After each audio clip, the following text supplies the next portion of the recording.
It happened a few months ago, but I still can't walk anywhere at night without getting chills. My girlfriend, Emily, and I were walking home after a movie night at a friend's house. We live in a small rural town, the kind where sidewalks don't exist and streetlights are practically non-existent outside the main drag. That night, the moon was just a sliver, and clouds covered even that faint light. It was pitch black. The highway stretched straight ahead, bordered on both sides by dense woods. Emily had her phone flashlight on, but the battery was already low, so we used it sparingly. The darkness felt suffocating, like it was pressing in on us. We were talking to distract ourselves from how creepy it felt, something about how terrible the movie was, when we both heard it. A snap of a twig, loud and sharp, off to the right. We froze. "Probably a deer," I said, trying to sound casual, but my voice cracked a little. Emily nodded, but she didn't look convinced. "Yeah, a deer." She turned her flashlight toward the trees, but the beam only penetrated a few feet before getting swallowed by the dark. Nothing moved. We started walking again, faster now, and I tried to keep the conversation going, but my ears were on high alert. A few steps later, we heard it again. Another snap, closer this time, followed by a rustling like something big moving through the brush. "Okay, that's not a deer," Emily said, her voice shaking. I stopped and strained my ears, my heart pounding. The woods were dead silent now, not even a cricket. And then, just barely audible over the sound of our breathing, I heard it. A low, guttural growl. It wasn't loud, but it was deep, primal, and vibrating with menace. Emily grabbed my arm. "What the hell is that?" "I don't know," I whispered. "Let's keep walking, slowly." We started moving again, trying to stay calm. The sound followed us, heavy, deliberate footsteps crunching through leaves and twigs, just inside the tree line. It was pacing us. "Maybe it's a dog," Emily said, her voice trembling. "A big stray." "No dog sounds like that," I replied, glancing nervously toward the trees. The footsteps stopped. For a brief moment, I thought whatever it was had lost interest. But then we heard a low snarl, louder this time, and something shifted in the shadows. I didn't see it directly, just a faint, hulking shape, barely visible in the dark. Emily's flashlight flickered, the beam dimming. "Oh no, no, no! Don't die on me now," she muttered, smacking it with her hand. It stayed on, but barely. "Run," I said, my voice barely above a whisper. We bolted. The flashlight swung wildly as we sprinted, illuminating flashes of the road ahead. Behind us, I heard the thing crash out of the trees and onto the asphalt. Its footsteps were loud and heavy, like it was on two legs, but they didn't sound human. They were too quick, too uneven, like it was loping. Emily screamed, and I glanced over my shoulder. In the faint glow of her flashlight, I saw something, huge, dark, and wrong. It wasn't a bear or a dog. Its eyes glinted with a pale, sickly reflection, like an animal caught in headlights. But its shape was all wrong. Long limbs, hunched back, too tall for anything normal. "Don't stop," I yelled, grabbing her hand and pulling her forward. My lungs burned, my legs ached, but I didn't dare slow down. The sound of its pursuit was deafening now, its claws scraping the asphalt, a guttural growl that shook me to my core. Then, just as suddenly as it had started, the noise stopped. We kept running, terrified to look back, until we saw the faint glow of the diner up ahead. It was closed, but the parking lot lights were on, casting a halo of safety. We didn't stop until we were standing in that light, gasping for air. When I finally turned around, there was nothing. The road was empty, the woods silent. Whatever had been chasing us was gone. We walked the rest of the way home, sticking close to each other and jumping at every sound, but nothing else happened. I don't know what we saw or why it stopped. Maybe the light scared it off. Maybe it just wanted us out of its territory. But I'll tell you one thing. We don't walk that road at night anymore. And sometimes, when I'm lying in bed, I think I hear it again. The crunch of leaves, the scrape of claws, and that low, guttural growl. Waiting, watching.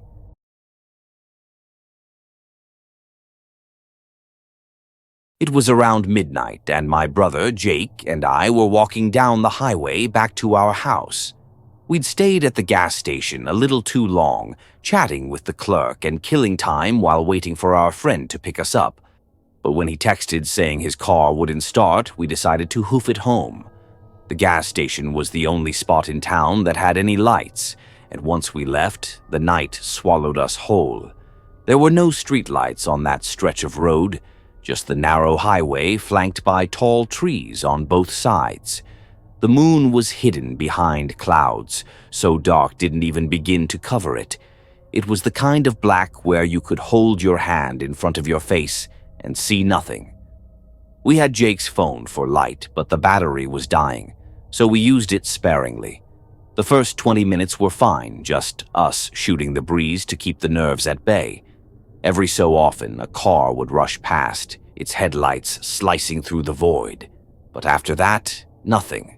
Just the hum of cicadas and the crunch of gravel under our shoes. Then we heard it. It was faint at first, like someone dragging something heavy across pavement. We both stopped and listened. The sound came from somewhere up ahead, just beyond the bend in the road. "What the hell is that?" Jake whispered, shining his phone in the direction of the noise. The light didn't reach far enough, just illuminating the road ahead for maybe 10 feet before being swallowed by the dark. "I don't know," I said, my voice shakier than I wanted it to be. "Probably a deer or something." But it didn't sound like a deer. It was too deliberate. A shuffle, pause, shuffle again. Whatever it was moving closer. Jake killed the light, plunging us back into darkness. "Don't," I hissed, but he put a hand on my arm to silence me. "Just listen," he whispered. The noise stopped. We stood there, straining our ears, barely breathing. The air felt heavy, like the world was holding its breath with us. Then a new sound broke the silence, a soft clicking like rocks tapping against each other.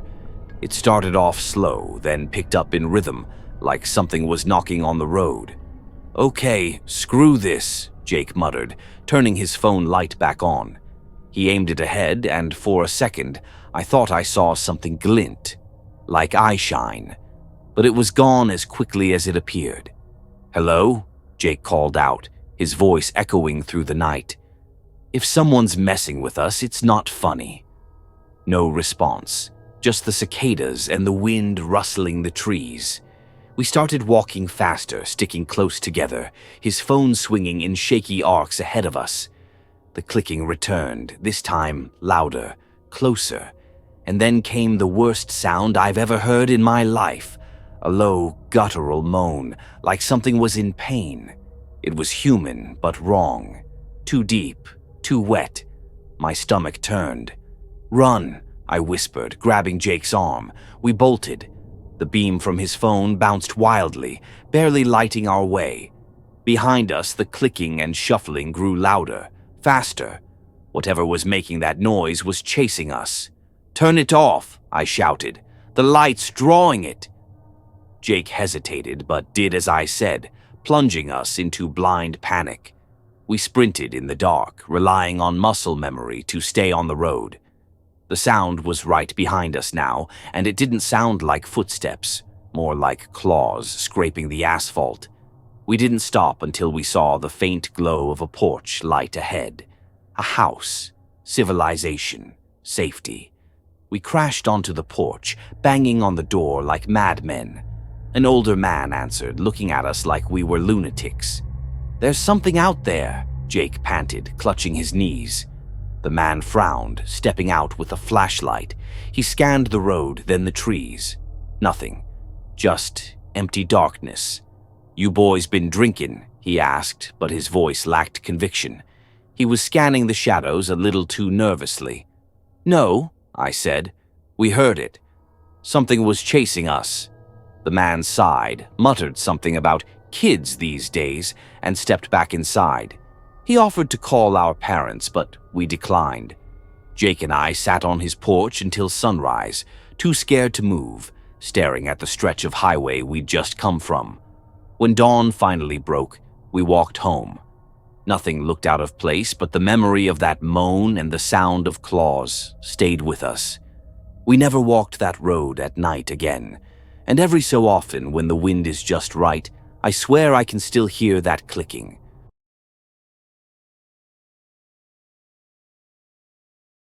I'll never walk home at night again. I don't care if it's a 10-minute walk or a 2-hour hike. I'll sleep in a ditch before I take that risk again. This happened a few weeks ago. I live in a small rural town where everything shuts down by 9 p.m. and the roads are dead quiet after dark. I was walking home from my buddy's place about 4 miles out of town because my car was in the shop and no one could give me a ride. It was close to midnight and the highway was pitch black. The only light came from the occasional pair of headlights in the distance. I had earbuds in, but I kept the music low so I could hear my surroundings. Even so, the night felt oppressively silent, like the kind of quiet that amplifies every little sound. The crunch of my boots on the gravel shoulder, the faint rustling of wind in the bushes, the occasional croak of a frog from a nearby ditch. About halfway through my walk, I noticed headlights cresting the hill behind me. They were coming up slow, which was weird. Most cars speed down that highway like it's a racetrack. I moved off the shoulder and into the grass just to be safe, but the car didn't pass me. It just rolled up behind me, slowing to a crawl. I turned to look. It was an old, beat-up sedan, the kind you'd see sitting in a junkyard. The headlights were dim, almost yellow, and the paint was peeling in big patches. Something about it immediately put me on edge. The car pulled up beside me, the window on the passenger side sliding down with a creak. Inside were 2 men. They weren't old, but they weren't young either, maybe late 30s or early 40s. The driver had a shaved head, and the guy in the passenger seat had a thick beard that looked like it hadn't been trimmed in months. Both of them stared at me, dead-eyed, without saying a word.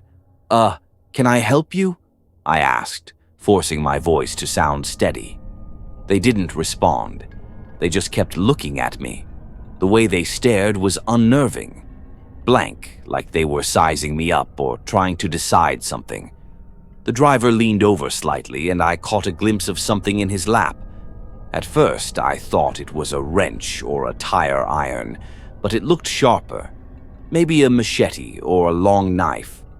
My stomach dropped. "I'm good, thanks," I said, starting to walk faster. The car kept pace with me, its tires crunching on the gravel. The passenger leaned out of the window a little, his face partially illuminated by the dim glow of the dashboard lights. His expression was eerily calm, almost bored, but his eyes were wrong. They didn't look at me like a person, more like I was something they'd found in the woods. "Where you headed?" the driver finally asked, his voice low and gruff. It wasn't friendly. It was the kind of tone someone uses when they already know the answer. "Just home," I said, not breaking my stride. My heart was pounding so hard I thought they might hear it. "You need a ride?" the passenger asked, grinning. His teeth were yellow and uneven, like he hadn't seen a dentist in years. "No, I'm good," I said, trying to sound casual, but my voice cracked. The driver chuckled, a low, dry sound that made my skin crawl. "Don't be shy," he said. "It's a long walk." I didn't answer. I just kept walking, forcing myself not to run. I knew if I started running, it might set something off, like a predator chasing prey. The car crept along beside me, the engine idling low and steady, the men still watching me. Then the passenger did something that nearly made me lose it. He reached out of the window and pointed at me like he was marking me. His grin widened, and I swear I saw him mouth the words, "We'll see you." Suddenly the car sped up. It roared ahead of me, swerving slightly as it disappeared around the bend in the road. I stopped walking, my breath coming in short gasps, my ears straining for any sound. For a second, I thought they were gone. Maybe they'd lost interest. Then I heard the engine again. It started as a faint hum in the distance, growing louder by the second. They were coming back. I didn't think. I just dove into the ditch on the side of the road, flattening myself against the wet grass. The car flew past, its high beams cutting through the night. It didn't stop, but I didn't move. I stayed there, listening as the sound of the engine faded into the distance. I waited for what felt like an eternity before crawling out of the ditch. My jeans were soaked and my hands were shaking, but I didn't care. I just started running. I didn't stop until I saw the porch light of a farmhouse up ahead. I banged on the door until someone answered. A grumpy old man who looked like he wanted to yell at me until he saw my face. I told him everything, and he let me stay on his porch until morning. I never saw that car again, but I know they were looking for something. Or someone. I don't know what they would have done if I'd gotten in, and I don't want to know.